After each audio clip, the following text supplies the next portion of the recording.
હા બેટા. હું તમને પ્રશ્ન પૂછું ને હા. તમારે એનામાં જવાબ આપવાના. અચ્છા પૂછ હેડ તાણે.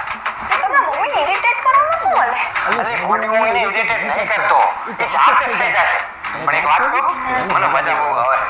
અચ્છા તો તમે હવે એવું કહો હા. કે મમ્મી અઠવાડિયામાં તમારાથી ગુસ્સે કેટલા દિવસ રહે? 14 દાડા. તો પછી તમે સુધરતા જ નહીં. અલી મોટી હું સુધારવાનો પ્રયત્ન તો કરું છું. ખબર નહીં ચમ હું સુધરી નહીં એકતો. અચ્છા તો એવું કહો કે તમને અત્યાર સુધી એવી ખબર પડી કે મમ્મીને તમારાથી પ્રોબ્લેમ શું છે? મોટી આમ કંઈક ઈ પ્રોબ્લેમ કહેતી તો હોય, આમ બડબડ કરતી હોય, પણ મારું મગજ છે ને એ બધું લેતું જ નથી. ખબર નહીં ચમ આ એક વરસ થઈ ગયા એની મેં ખબર પડતી. અચ્છા તો હવે એક છેલ્લો પ્રશ્ન. હા. મારી મમ્મી તમારું બાજે હે ચમ. બાજે ચમ એ તો ખબર જ નહીં. અને આખો દાડો નકરો બાજ બાજ જ કરતી હોય. પણ આ બધું બાજવાના પ્રકરણની અંદર ગુનેગાર હું કેવી રીતે બની જાઉં એ જ મને ખબર પડતી બોલ. એ તો તમારા